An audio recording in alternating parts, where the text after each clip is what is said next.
Өзіңді таны. Өзін өзі тану ілімнің ізгілігі мен адам өмірін жарқын ету мүмкіндігі ізденіп, талдау жасаған сайын қызықтырып жетелей түсетіне көзім жетіп келеді. Адам болып жаратылған соң, адам өз өмірін мағыналы, мәнді етіп өткізуге тырысуы тиіс. Ал адам өзін зерттеп, өз мүмкіндіктерін, мінезін танып алмай, өзгелерді, өзін қоршаған ортаны тану, олармен үйлесімді өмір кешуі қиын. Сондықтан өзін тану өмірді тану делінеді. Сара Назарбаева бастауында тұрған өзін өзі тану авторлық бағдарламасы мектептер мен мектептен кейінгі оқу орындарына пән ретінде енгізілгені қоғамымыздың рухани жаңғыру жолындағы ең әуелі оқиғалардың бірі болды. Бұл идеясын халыққа жеткізу үшін жолында Сара Алпысқызы 2003 жылы парламент депутаттарының алдында баяндама жасап, халық қалаулыларына өз ойларын, өзін өзі тануды пән ретінде оқыту қажеттігін түсіндірді. Сол жайында ол кісі былай деді: өмірде әрбір адам ең алдымен өзін өзі тану керек. Өзін өзі таныған адам өзгенің де жан дүниесін түсінетін болады. Ешқандай да біреуге жаманшылық ойламайды, жақсы адам болуға талпынады. Бұл өмірде әрбір адам қандай мамандық иесі болмасын, ең бірінші адам болып қалу керек. Адамгершілік жолын ұстанып өту керек. Ізгілікке жақын болып, жүрегін, жан дүниесін махаббатпен нұрландыруы керек. Өзін өзі танудың әлемдік тарихында көз тастасақ, оның іздерін христиан дәуірінде 350 жылдай бұрын ежелгі грек философы Платонның диалогтарында, көне Греция жеті ақылмен Фалес, Питлок, Биант, Салон, Клебул күмбезіне жиналып, адам не үшін маңызды, не жазып көрелік дегенде бәрінің жазғаны өзін өзі тану деген мағына бергені жазылғанын көре аламыз. Өзін өзі тану адамның қоршаған әлем туралы көзқарасын кеңейтеді, жаңа білім тануға жетелейді, рухани дамуға жол көрсетіп, өмір сүруінің мағынасын ашады. Жақсы және жаман істерді айыра білуі үйретеді, адамдармен жақсы байланыс құруға көмектеседі. Адамдарды ел жерге бөлмей азамат деп тануға, оларды ұлтқа, тілге, руға, дінге бөлуге емес, біртұтас рухани әлемде өмір сүруге бейімдейді. Өзін өзі тани білген адам өз ойын, көзқарасын, пікірін, қуанышы мен қайғысын ашық білдіре алады. Өзінде өмірінде тануға, өмірге сындарлы көзқараспен қарауға бейімделеді. Өзін еркін сезініп, өзіне сенімді, өз пікірін ашық айтып, ойын жете білдіре алатын болып қалыптасады. Келешек ұрпақты дұрыс тәрбиелеу ісінде біздің әрбіріміз жауаптымыз. Сол жолда біздің әрбіріміздің қолымыздан келген ісімізді атқарып, өзіндік үлесімізді қосуға тиіспіз. Абайдың егер де есті кісілердің қатарында болғың келсе, күніне бір мәрте, болмаса жұмысыңда бір, ең болмаса айында бір өзіңнен есеп ал. Сол алдыңғы есеп алғаннан бергі өміріңді қалай өткіздің екен? Не білімге, не ақыретке, не дүниеге жарамды? Күнінде өзің өкінбестей қылықпен өткізіпсің. Деуі де адамды өзін тануға бақыт береді. Өзін өзі тану нағыз адам болудың сыры мен қырын тану.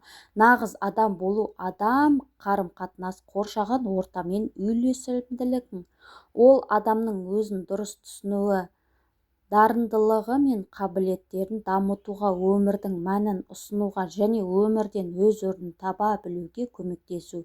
Өзін өзі тану адамды өзін сыйлай білуге, ойын еркін жеткізуге, өмірдің қиын жағдайда дұрыс жол табуға, жеке шешім қабылдауға және өз тағдырына жауапкершілікпен қарауға үйретеді. Әрбір адам қандай да бір іс үшін туады. Жер басып жүрген әрбір адамның өмірінде өз міндеттері бар. Экономика ғылымында Маслоу бойынша қажеттілік деген пирамида бар. Соның тереңіне үңіле келе ондағы тұжырымдарды экономика ғана емес, өзін-өзін тануға да теңдей қатысты екенін байқадым. Олар мыналар: ұйқы, тамақ, ұрпақ жалғастыру, киім, тұрғын үй. Екінші, қарым-қатынас, қауіпсіздік, таза орта.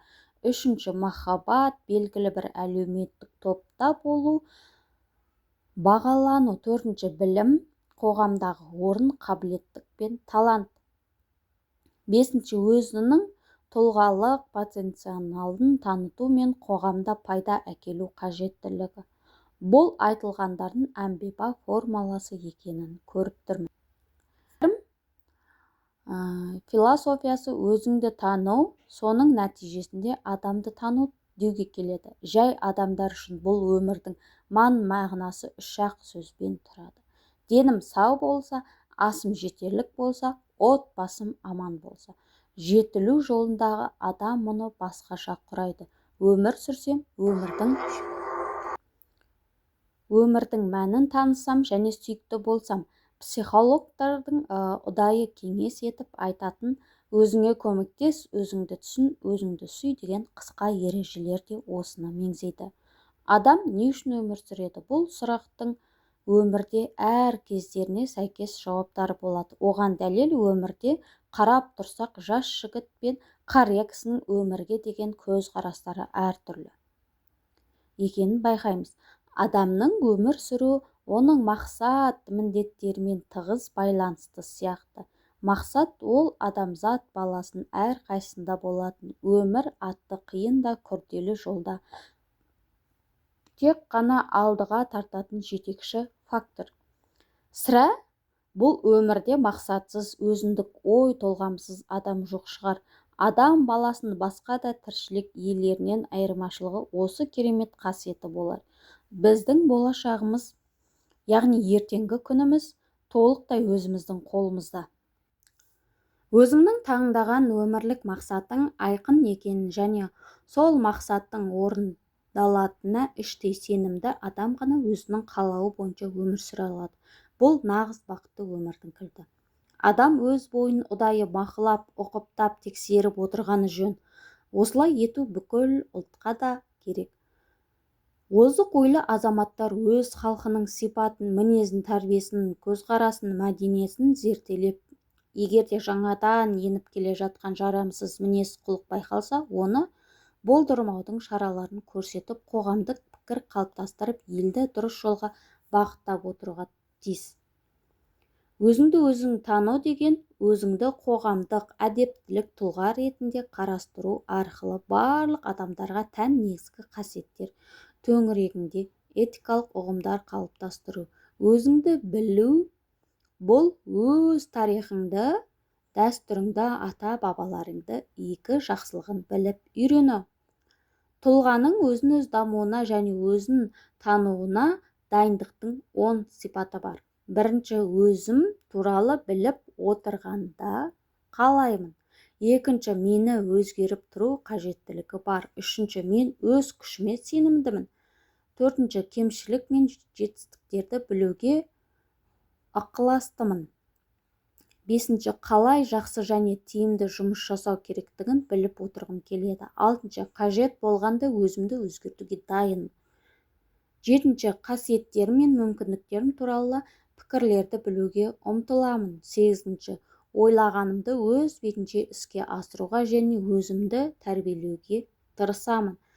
9, кез келген істе мен сәтсіздіктер мен қателіктерден қорықпаймын. 10, менің қасиеттерім және білігім, кәсібилігім көтеруге жетерлік болуы тиіс. Өзіңді өзің тану деген өзіңді қоғамдық әдептілік тұлға ретінде қалыптастырып, барлық адамдарға тән негізгі қасиеттер төңірегінде этикалық ұғымдар қалыптастыру. Өзін-өзің тану, жетілдіру тәсілдері мынадай жатады. Өзін-өзі бақылау, өзін-өзі талдап тексеріп отыру, өзін белгілі бір өлшемдермен салыстыру, өз тұлғасын қалыптастыру, өмір сүру қалпы мен өз мінездеріндегі қарама қайшылықтарды сезіну, өзін алдамау. Өзін есеп беру, күнделік жазу арқылы тағы фильмдер, спектакль көру, кітап оқу, осылардың кейіпкерлерімен өзін салыстыру. Психология ілімін зерттеу, оның ішінде тұлға психологиясы, әлеуметтік психология басымдық беру. Тестілеулер ұйымдастыру, жеке жағдайда кеңесшілік жасау. Бұлар сіздер білетін әбден зерттелген, ғылыми тұрғыдан дәлелденген тестілер мен құралдар. Ақиқат, дұрыс әрекет, қиянат жасамау, сүйіспеншілік, тыныштық деп белгіленген ұстанымдар бойынша жүйелігімді айтқым келеді.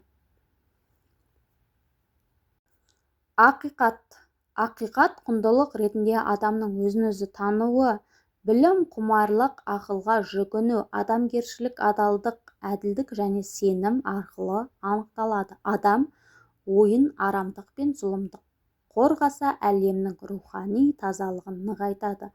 Көзін жамандық, зұлымдық және қызғаншақтықтан қорғаса, әлемнің ғажап сұлулығы көрінеді. Құлағын өсек, өтірік, лақап сөзбен қорғаса, әлемнің шынайы даусын естиді. Қолын таза ұстаса, әлемде әділдік орнауына жәрдемдеседі. Бойын ластан қорғаса, әлемнің тазалығы қорғайды. Пейілі мен ниеті ақ болса, әлемге сүйіспеншілік нұрын төгеді. Өзін-өзі тану, өмірдің алдында бәріміз шәкіртпіз. Адам деген атқа лайық өмір сүру үшін адамға білім керек, ыждахат керек, білік керек. Оны игеру үшін ғасырлар бойы аузы дуалар жаппай баршамыз үшін, бүгін жер басып жүргеніміз үшін де, бұл дүниеде бізбен соң келетіндер үшін де қапы жібермей қадағалап тыңдайтын дарығып айып келе жатқан ғибат сабағын бойға сіңіру керек. Есті құлақ замандастарының аузына, есті көз бұрынғылардың жазуына үңіліп, оны талдап түсіне білгендерге жетілу келеді. Өмірдің ғибадаттарын танып білу арқылы өзін-өзі тану бір басын емес, көптің қамын қамдай жүретін қайырымды пиғыл ісіне тән келеді. Әбіш Кекілбаев: адамдарды білетіндер саналы болады, өзін білетіндер білімді. Адамдарды жеңе білетіндер күшті, өзін-өзі жеңе білетіндер құдіретті. Жеткілікті білетіндер бай. Кім табанды болса, жігерлі де, кім өзінің табиғатын жоғалтып алмаса, сол ұзақ жасайды. Кім өлсе де, ұмытылмаса да, сол мәңгілік. Өзгені жеңсең, мықтысың, өзіңді жеңсең, құдіреттісің. Өмірдің мақсаты не? Тойып ішіп жеу, өлең айту, уақытты босқа өткізу ме? Жоқ, олай емес. Өмірдің мақсаты өзіңді танып білуде. Өзіңе мен кіммін деп сұрақ қой. Сен кімсің, ол кім, қайдасың деп сұрама. Одан да өзіңнен мен кіммін деп сұра. Өзіңді өзің танып білсең, басқаларды тану қиын емес. Өзің туралы өзің айтпасаң, кім біледі? Мен адаммын, ол да адам. Барлығы осылай қарапайым қатынаста болуы тиіс. Өз табиғатын танып білмейтіндер өзгенің табиғатын танып біле алмайды. Сөйтіп, ренжіту, кемсіту, менсінбеу, көңіл қалдыру сияқты сезімдер орын алады. Әр адамның бойына өзіне деген, өзгеге деген махаббат толу болу керек. Расында, адамның өзін-өзі жеңуі, өзіне өзі тиянақты түрде тыйым сала білуі, өзін-өзі көндіре басқа біреуді жеңуінен әлде қайда артығырақ. Адам құл өзін жеңіп ұстамаған. Ең қиыны өзіңді тану, ең жеңілі өзгелерге ақыл айту. Не жағымды, сәттілік, қандай өмір жақсы, өзгелер жасаса, айыптайтынды өзіміз жасамаған өмір жайлы. Кім бақытты? Тәні сау, жаны сергек, тәрбиеге көнетін адам бақытты. Өзіңді өзің таны. Өзін басқара алу жағдайында болу тамаша. Өзіңді жеңу жеңістің басы, өзіңмен жеңілістің ұят тірлік жасағаның. Біздің әрбіріміз ішімізде өзімізбен өзіміз арамызда соғыс жүріп жатады. Өзіңді билеу ең жоғары биік, құштарлықтың құлына айналу ең қорқыныштысы құлдық. Өзіңнен қашып кете алмайсың. Өзіңмен өзім оссам де. Өзіңді таны, өз жаныңа үңіл, адам іздеп жүрмін. Өзгелерге көп нәрсені кешкенмен өзіңе ештеңе кешпе. Таным таңғалдырудан басталады. Дүниедегі ең оңай нәрсе кісіге ақыл айту, ең қиын өзіңді өзің түсіну. Қожа Ахмет Яссауидің кесенесінің қақпасындағы жазу: егер кімде-кім өзін таныса, ол адам өзінің Құдайын да таниды. Өмірдің мәнін ұғына алмасаң, оны ойлап басыңды қатырма, тек қыбырлап тіршілік кешсең болды.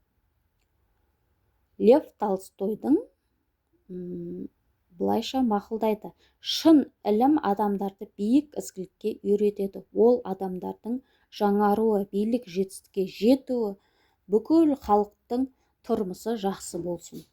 Ол үшін отбасың жағдайы жақсы болсын. Өзің үшін жеке өзіңнің жағдайың жақсы болсын. Өзің үшін жүрегің таза болсын. Ол үшін шыншыл бол, ой саналығы болсын. Ол үшін жоғары сатылы білімің болсын. Ол үшін өзіңді өзің зертте. Кісі орнын таппай не болса сол бір баянсыз, бағасыз нәрсеге әурешілік жүріп, өмірінің қызықты, қымбатты шағын итқорлықпен өткізіп алады екен дағы, күнінде өкінгенге пайда болмайды екен. Жастықта бұл қызықтан соң және бір қызық тауып алатын кісімсіп, жастығы тозбай, буыны босамай көріп жүріп, бірер қызықты қуғанда мойны қатып, буыны құрып, екінші талапқа қайрат қылуға жарамай қалады екен. Егер де есті кісілердің қатарында болғың келсе, күніне бір мәрте, болмаса жұмасында бір, ең болмаса айында бір өзіңе есеп ал. Сол алдыңғы есеп алған бергі өмірің қалай өткіздің екен? Не білімге, не ақиретке, не дүниеге жарамды күніңді өткізбесе, қылықпен өткізбісің. Мәдениеттің 3 түрі бар. Тұрмыстық мәдениет, яғни жаңа ақпараттарды жай ғана жиюшы. Діни мәдениет, оның мағынасы белгілі бір нұсқауларды орындаумен шектеледі. Санаулылардың мәдениеті өзін-өз дамыту. Дүниедегі ең ұлы нәрсе өзіңді өзің ұстай білу. Адамдардың өмірінде толысу сәті болады. Егер оны пайдаланса, табыс әкеледі. Жіберіп алса, одан әрі қарайғы жол қайраң арқылы өтетін болады. Басқаларды бағындырмас бұрын өзіңді өзің бағындар. Өзіңе көмектес, өзіңді түсін, өзіңді сүй. Психологтың кеңесі: өзіңмен өзің бол, өзіңдік ерекшелігін көрсет, ешқашан еліктеме. Өзіңнен басқаның бәрін тануға болады. Адалдық, байсалдылық, өзіңді өзің және басқаларды түсіну, міне осылар іс-әрекеттердің кез келген саласындағы бақыт пен жетістіктің кепілі. Өмір сенің мүмкіндігің, пайдалана біл. Өмір сұлулық, сүйсіне біл. Өмір арман, жүзеге асуға талпын. Өмір парыз, орындай біл. Өмір ойын, ойнай біл. Өмір байлық, бағалай біл. Өмір махаббат, ләззат ала біл.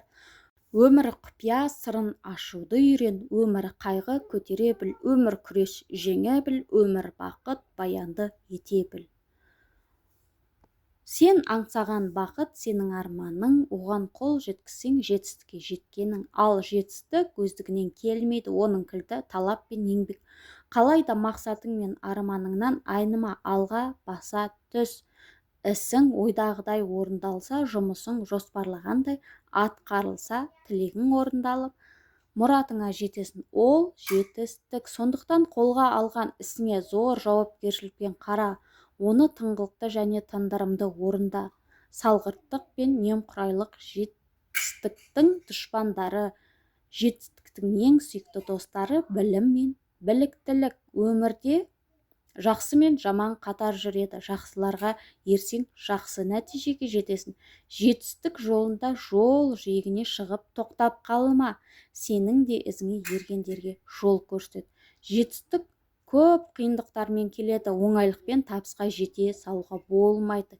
Жетістікке жету жолында қиыншылықтарға ұшырасаң, қаржың жетпей, күшің азайып қалса, мойыма, барынша шыда, тырыс. Сонда ғана жақсылықтың ауылының шетіне келіп қонасың. Сені жетістіктерге ешкім жеткізе алмайды, өзің ғана жеткізесің. Өзіңе ғана сенім арт, алынбайтын асу болмайды. Жетістік лайықты өмір сүргізеді, адамдық қасиеттерін сақтауына жәрдемдеседі. Сол үшін алдымен өзіңді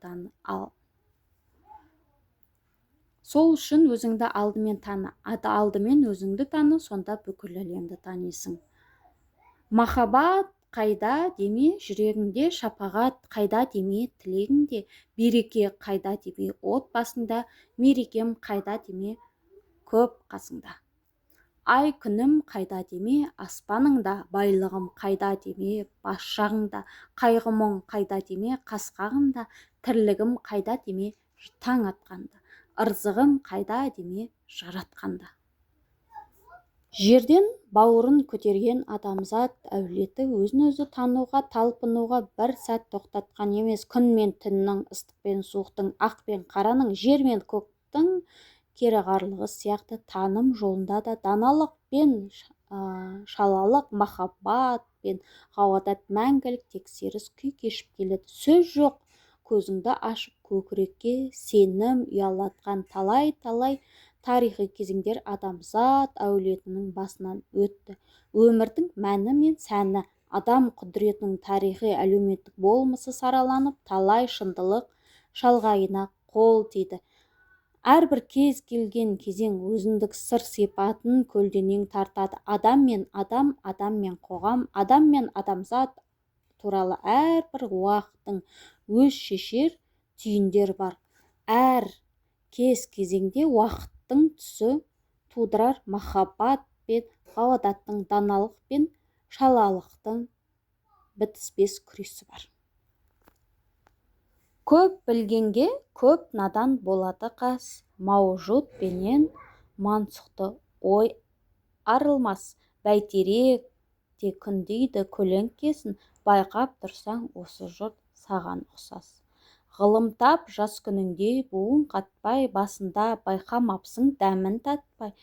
Менің көрген жайымды сендер білесің, ғылым үшін жүрер ең тыным таппай. Тірліктің түрін көрдім, көңілдің сүйгенін көрдім.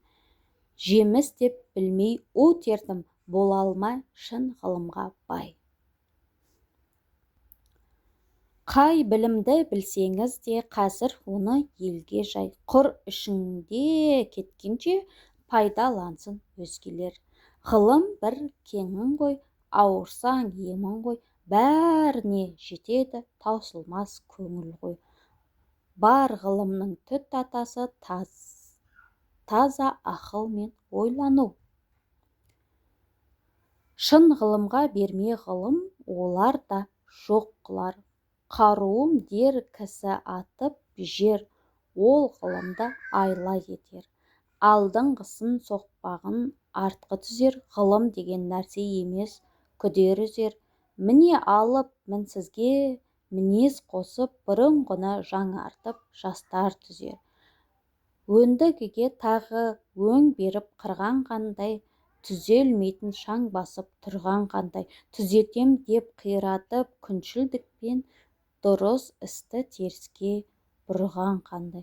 Осыны ұқсаң ұғарсың, көп сөзімді алдасам алмай-ақ қой еп сөзімді.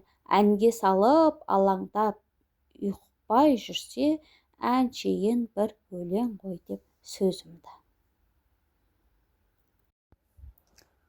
Қуыршақ Барби. Бұл бірден назарға ілінетін қыздар. Олар журнал бетіндегі хас сұлулардай көрінуді, жұлдыздар мен қуыршаққа ұқсауды мақсат етеді. Ол жолда сән әлемінің соңғы жаңалықтардан да өздеріне байқап көруден бас тартпайды. Мұндай қыздарды көшеде көрсеңіз, көңіл аудармау мүмкін емес. Олар іштей өзін сұлу емеспіз деп сезінеді. Мінсіздікке ұмтылады. Сол арқылы миллион жаулағысы келеді. Фотошоппен артық жерін алып, олқы тұсына қосады. Суретінде аяғы түзу болса да артқы фоны қисық. Виртуалды сұлулығымен мыңдаған лүпіл жинайды. Бұл комплекс қайдан пайда болады? Егер қыз бала толыққанды отбасында тәрбиеленсе, әкелік қамқорлықта ата-анасының өзіне деген махаббатын көрмесе, кішкентай кезінен кемсіту мен күлудің құрбаны айналса, ол біртіндеп психологиялық жарақатқа әкеледі. Өсе келе өзін мінсіз арудай сезінгісі келеді. Бір жағынан мұның не зияны бар деп ойлауыңыз мүмкін. Махаббатты үнемі өзгелердің жанынан күтетін қыздар өмір бойы тәуелді болып өтеді. Жігіттер өскенде қуыршақтармен, ал қыздар машинамен ойнайды. Сондықтан мұндай қыздар ойыншыққа оңай айланады. Сұлулық тәннің емес, жанның сипаты. Психологтар сұлу болу емес, өзіңді сұлу сезіну маңызды екенін жиі айтады. Менің кемшілігім, менің келбетім. Көшеге бояусыз шығуға қорқамын, себебі мен айналам әдемі күйде ғана қабылдайды. Менің сұлулығым болмаса, оларға керексіз сезінемін. Кейде өзімнен алысудан да шаршаймын. Өмірімде жігіт көп, бірақ олардың сезімі өтірік. Мен шынайылықты қалаймын. Шашымның түсін қаншалықты жиі өзгертсем, жігіттерде соншалық солай өзгерте аламын. Бірақ мен де өзге қыздар сияқты ғашық болып күйеуге шыққым келеді. Адамның өзін толық қабылдауына бет бейнесі, сырт келбеті айтарлықтай әсер етеді. Не себепті сіз келбетіңізді кемшілігіңіз деп есептейсіз? Қоршаған ортаңыз сізді тек осындай келбетте қабылдайды деген шешімге қалай келдіңіз? Психологиялық тілмен айтқанда, сіз қорғаныстасыз. Бояу, жасандылық арқылы үнемі өзгеру, жалған ойлар, мұның бәрін қорғаныс түрі. Көп қыздың көпшілігі өзін қабылдағысы келмейтінде, ең алдымен қабылдаудан жұмыс істеңіз. Тек сырт келбетке ғана емес, рухани жан дүниеге де қызығушылық танытыңыз. Шынайылықты қалаймын дейсіз, ал өзіңіз шынайсыз ба? Сіз айналаңыздан үнемі әдемісіз деген қолпаштау сөзін күтесіз. Меніңше сөзге терапия қажет. Ішкі ұстаныңызбен жұмыс істеңіз. Негативті ойлардан тамырын бала кезде бастаған жасанды түріңіз сізге қаншалықты көмектесуде. Өзгелерге алдансаңыз да өзіңіз алдай алмайтын ұмытпаңыз. Психологиялық маманына жүгіну қажет. Жасым 22-де, тұрмыс құрмағанмын, жігітпен де жүрген жоқпын, түрім де бар, бойым да бар. Мен үнемі әдемі болуға тырысамын. Көшеге бояусыз шықпаймын. Ең қорқыныштысы боянған түрім. Мен бояусыз түрім екі түрлі. Салыстыруға да келмейді.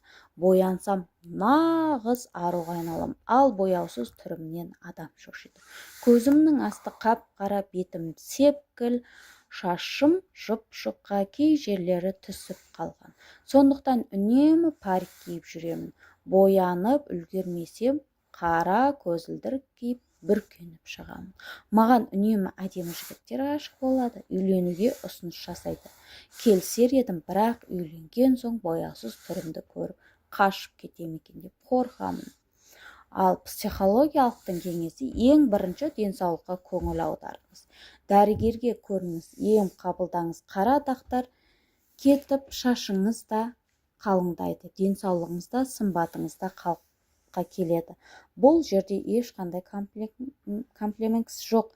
Сіздегі мәселе денсаулық, оны бояу мен жасырудың қажеті жоқ. Адам бір-бірімен жүздескенде бірнеше минут бет бейнесіне қарайды. Одан кейін уақытта жан дүниесі маңызды рөл атқарады. Сондықтан дәрігер мен психология маманына барыңыз. Ауруыңыздың симптомы комплекске Сәлеметсіздер ме? Мен есімім Әсел Ерболқызы. Менің каналыма тіркеліп, комментарий жазып, қолдап отырыңыздар. Қоқыстан арылмай өмірің тазармайды. Үйіміздегі жұмыс орнымызды қаншалықты апта сайын жинастырып, артық қоқыстан арылтып, тазартып жүргізсек, соншалықты жан әлеміне де тазару процесі жиі жасап отыру керек. Үйді шаң басса, бірден көзге көрінеді ғой, ал жүректі шаң басқанын қалай байқаймыз? Жүрегімізге салмақ салып тұрған реніш пен өкпеден қалай арыламыз? Алда осы сұрақтардың барлығына жауап аласың. Ал қазір айналаның тазалығына жақсылап мән бер. Жапондық Мари Кандо есімді қыз ойлап тапқан тазалық техникасы әлемдік деңгейде үлкен танымдылыққа ие. Бұл әдістің әлем бойынша көптеген адамдарға көмегі тиіп пайдасы болғандықтан, халық бірінен бірі естіп, зерттеп, оқып, біліп қолдана бастады. Ал енді дәл осы әдісті қалай пайдаланамыз? Бәрімізге белгілі, әр аптаның сенбе-жексенбісін әйелдер қауымы көбінесе тазалық күні ретінде қабылдаймыз. Отбасымызбен бірге үйді, ауланы жинауға кірісеміз. Кір-қоңды жуып, балаларды келер апта киер киімін реттейміз. Моншаға барып та үлгеруге тырысамыз.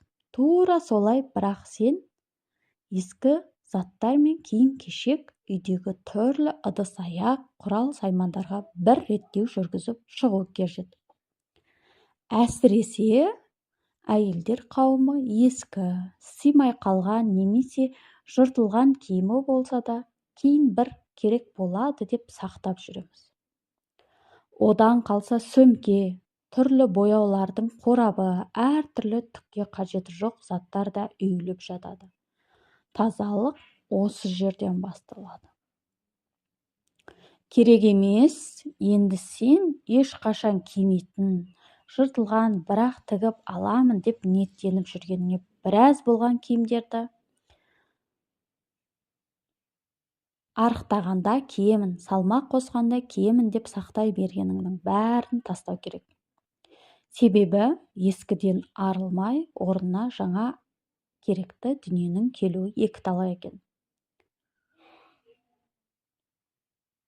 Осындай реттілікті жұмыс орның мен жеке кабинетің көлігінде жаса. Әсіресе әйелдер қауымы қол сөмкемізге де ерекше мән берген жөн. Ондағы қажетсіз заттарды іріктеп қоқысқа тастау керек.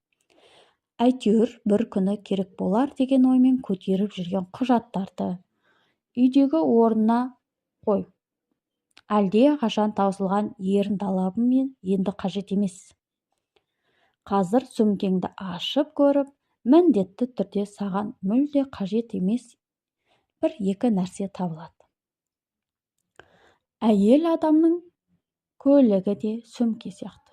Бірнеше жыл бұрынғы визиткалар, қажетсіз шек қағазы, жарамдылық мерзімі әлде қашан аяқталған, жеңілдік, дисконт картасы балалар жемей тастап кеткен тәттілер де қуыс-қуыста жатқан шығар.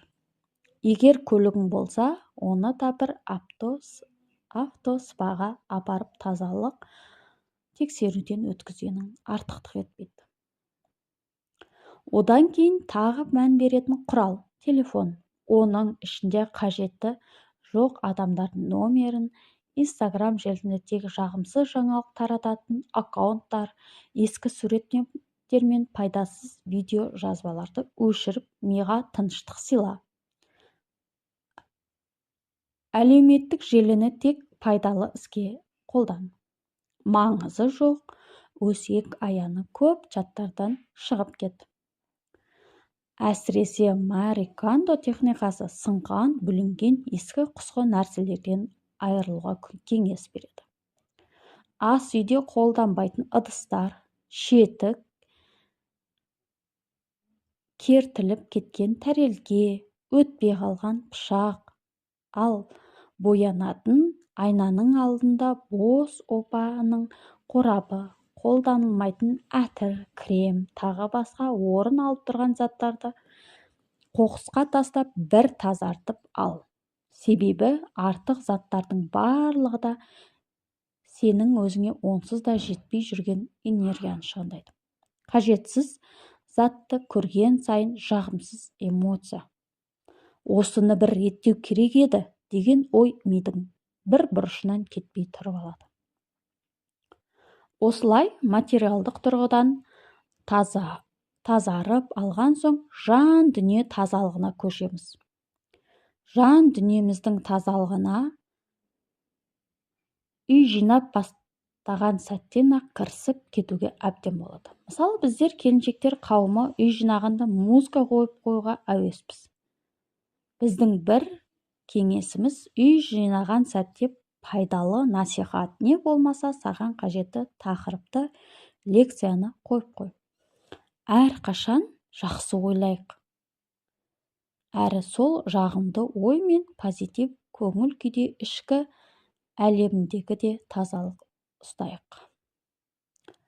Осы секілді пайдасы бар техниканы адам жақсылыққа қолданса, немесе жамандыққа қолданады. Мысалы, шөпті сиыр сүтке айландырса, жылан уға айландырады. Қазақтың мақалында айтылғандай, ара бал жинаған жерден жылан у жинайды. Сондықтан алып жатқан білімімізді пайдалы іске бағыттау өз қолымызда. Дәл бүгіннен бастап айналамыздағы ұнатпай жүрген адамдарымызды бірден жақсы көріп кету мүмкін емес шығар. Дегенмен Алла ризалығы үшін әлгі туысқанымызбен, не көршімізбен, не әріптесімізбен арамызды реттегіміз келеді. Келеді ме? Ары қарай Алла өзі реттейді. Бастысы сен әуелі ниетіңді дұрыстап алғашқы қадам жаса. Әр адамның жан дүниесі кіршіксіз таза екенін әлде өкпе ренішпен, өкінішке тұнып тұрғанын көзінен, не сөзінен, кейде тіпті жүзінен байқауға болады. Адамды сыртқы бет әлпетіне қарап бағалауға болмайды десек те, өзінің ішкі әлеміне деген құрметі сыртынан бастап хабар беріп тұратын нәзік жандылар да бар екен, жасырын емес қой. Барынша әдемі киініп, күлімдеп жүруге, айналамызға шуақ шашуға барымызды салайық. Біздің ниетімізді дұрыстап, қолымыздан келетін шаруаға кірісу, қалғанын Құдайға тапсырайық. Аллаға тапсырылған іс міндетті түрде қайырлысы болады. Кейбірімізде кездесетін бір қателік, Алланың ризалығынан көрі адамның ризалығын бірінші орынға қоямыз. Анау не дейді, мынау не ойлап қалады деп қате дүниелерді, тіпті күнәлі істерге жол беріп қоятынымыз рас қой. Мәселен, пәленше үйге келгенде алдына арақ қоймасақ өкпелейді ғой. Сыныптасым келгенде бір сыра ішсем болмай ма? Деген сияқты сылтауымыз болу ғажап емес. Осындай әрекеттер адам ризашылығын іздеуге жатады. Әлбетте, кісінің көңілі өте маңызды, бірақ сол ісің Аллаға ұнар ма? Мәселе осында. Бұл алкоголь қойылған жердің бәрін астан кестен қыл деген сөз емес. Мұсылман көркем мінез егесі.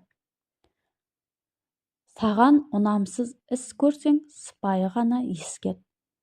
Сені тыңдамайтын болса, әлгі танысыңмен түзелуін сұрап, сыртынан дұға қыл.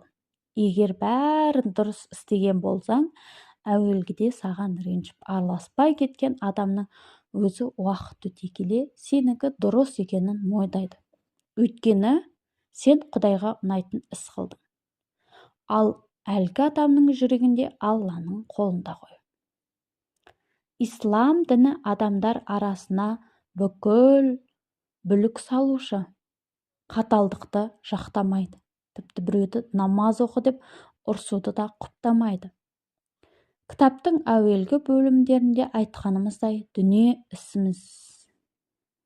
ісімізде өзімізбен кейінгілерге қарап шүкіршілігімізді арттырсақ, енді дін ісінде керісінше өзімізден алдыңғыларға қарап бағыт алуымыз, өзімізді қамшылап қуаттауымыз керек. Ол қалай? Пәлен құрбым арабша Құран оқып үйреніп алды. Ал мен әлі Құран түпнұсқадан оқи алмаймын.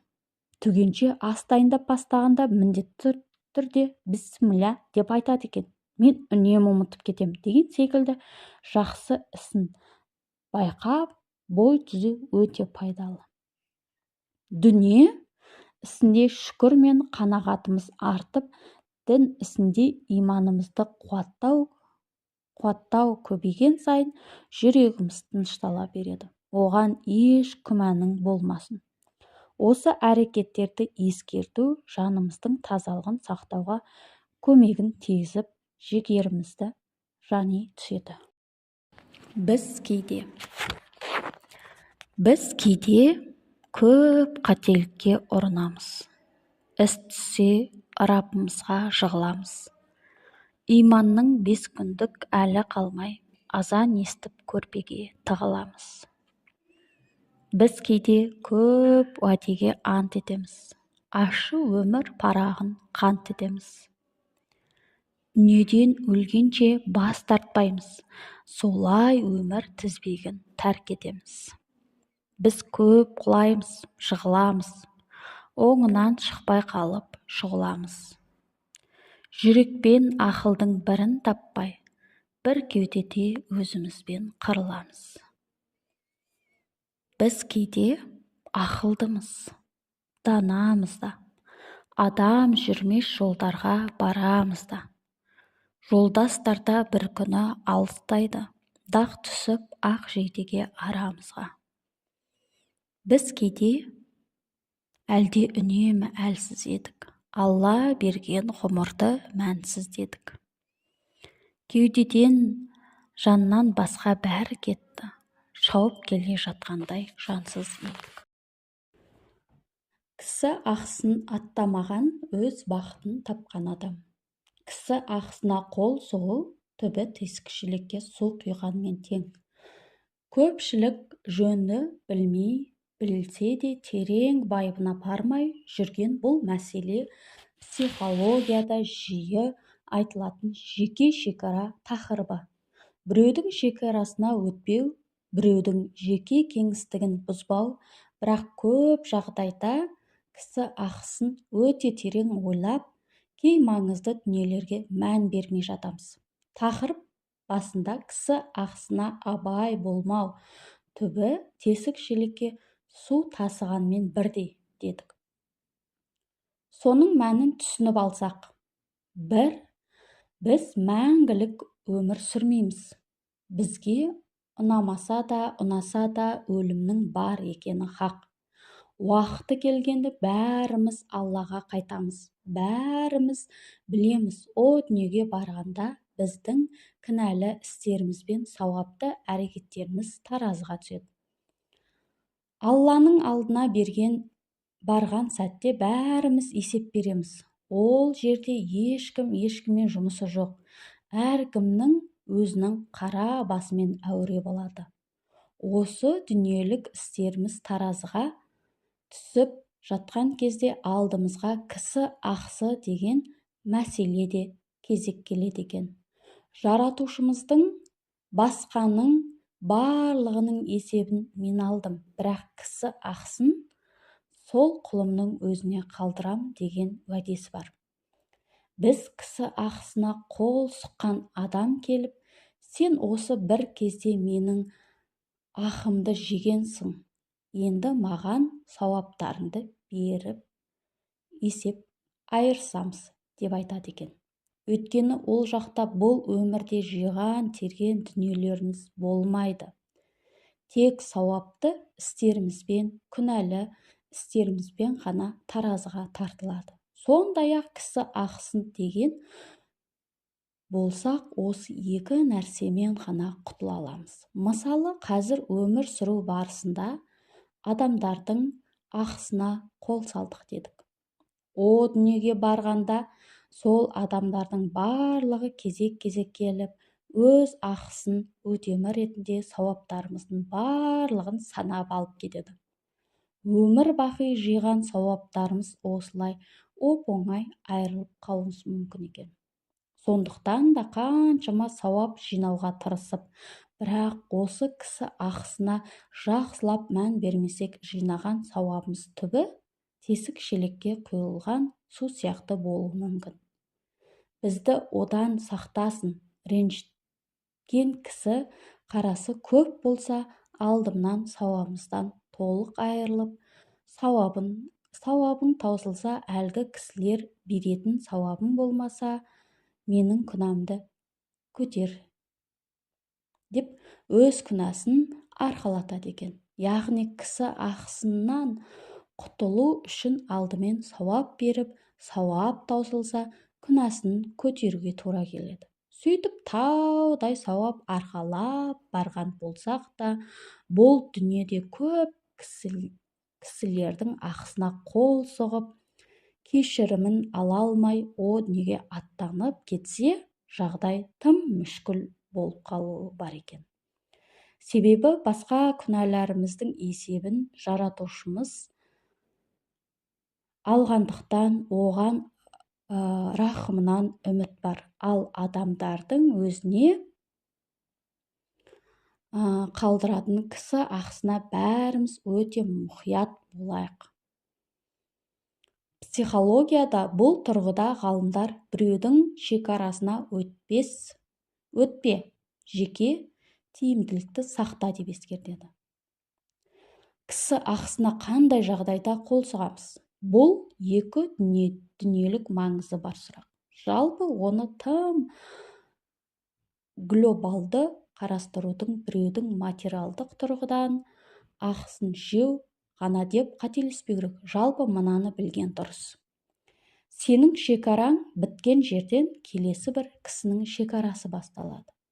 Бұл дүниеде жасаған шаңның түйіріндей жақсылық та, шаңның түйіріндей жамандық та есепсіз қалмайды. Егер кісі ақысын жауапкершілігін барлық адам терең түсінсе, елімізде бірде-бір лас әжетхана қалмас еді. Нағыз кісі ақысына қатысты мәселе бұл.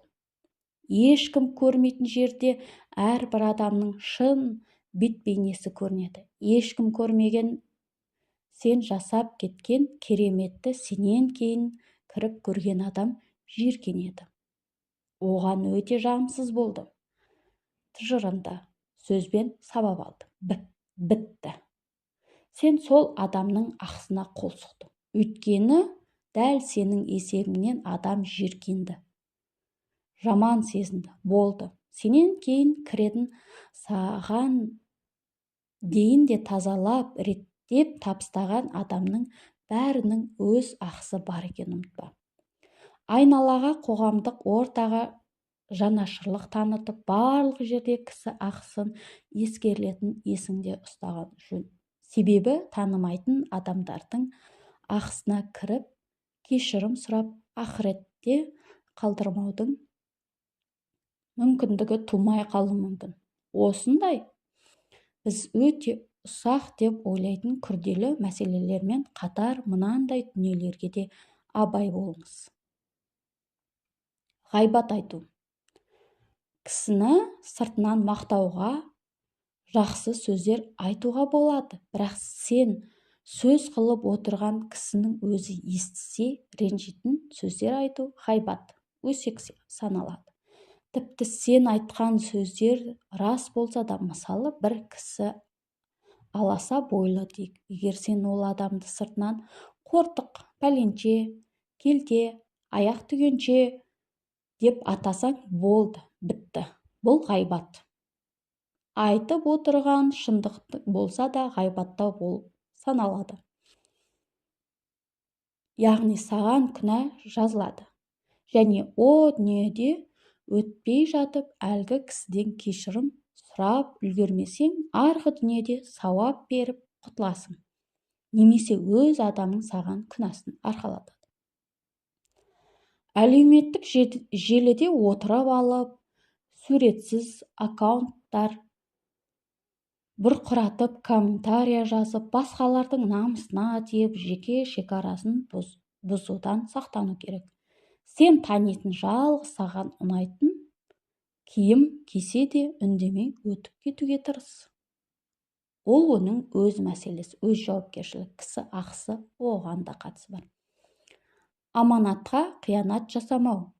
Біреу саған кіші сырын аманаттаса, оны барып біреуге жеткізу, немесе біреуге аманат деп тапсырған мүлкіне қол сұғу кісіге жасалған қиянат. Мысалы, бір кісі саған бір зат аманаттап беріп жіберсе, әдейілеп ашып қарап, немесе саған ғана сыр етіп айтқанын келесі біреуге айтып қою кісі ақысын таптаумен тең.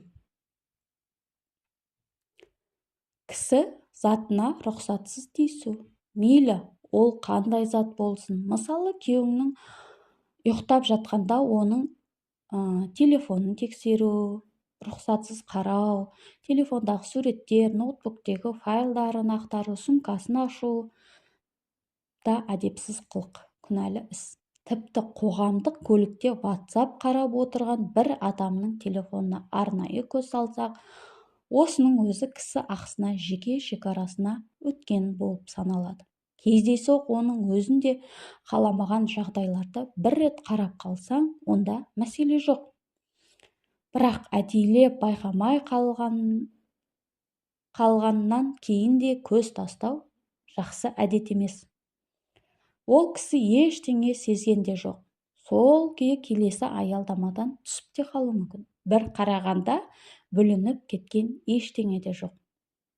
Бірақ екі иығыңда періште әр әрекетіңді жазып тұр ғой. Олар күнә жазды ма, сауапты іс тіркеді ме? Мәселе осында. Алланың назарынан тыс ештеңе жоқ. Сол автобустағы әрекетіміз кісі ақысына сұралатын тұста алдымыздан шығып, аялдамадан түсіп қалған адам сауабыңды сұрамасына кім кепіл?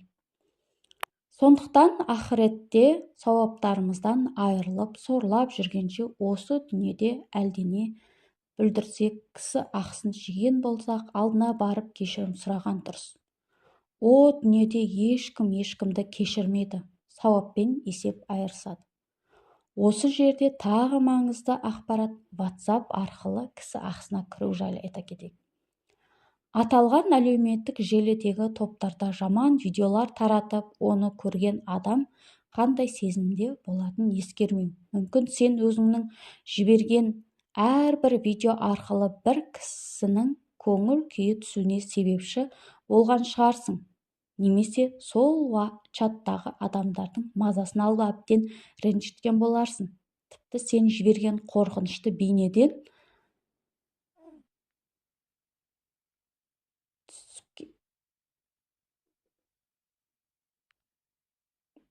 келесі бір кісі психология шоқ алған болса ше.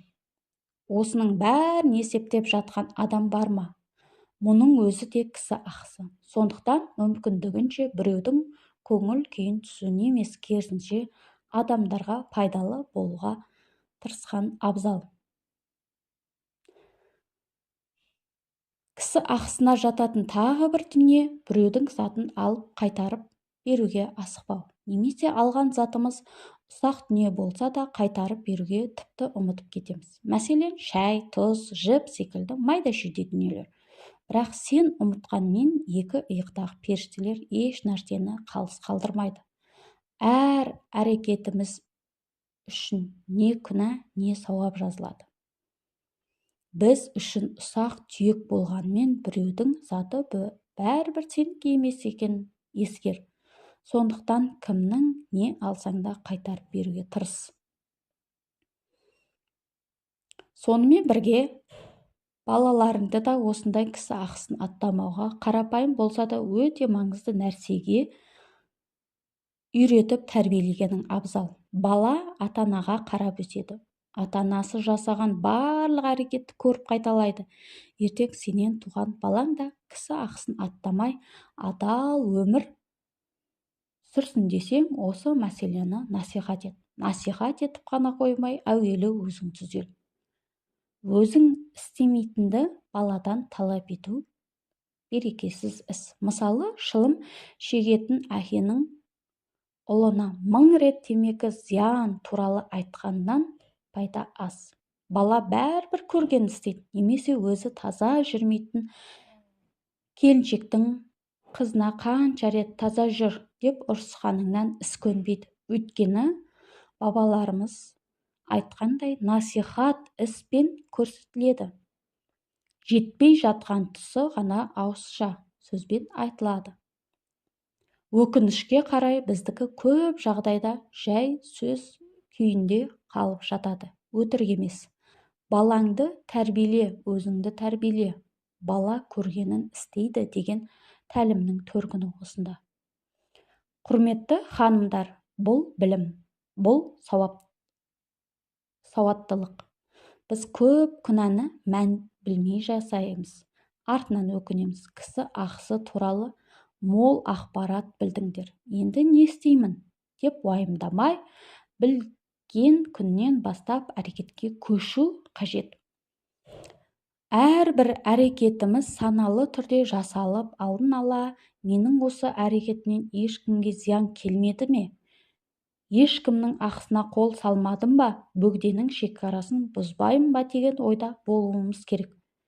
Берекелі де ризық несібеге толы қайырлы өмірдің екі дүниелік нағыз бақыттың басты формуласының бірі осында жатыр. Нағыз жетістікке жеткендерден болайық. Сәлеметсіздер ме? Мен есімім Әсия Ерболқызы. Менің каналыма тіркеліп, комментарий жазып, қолдап отырыңыздар.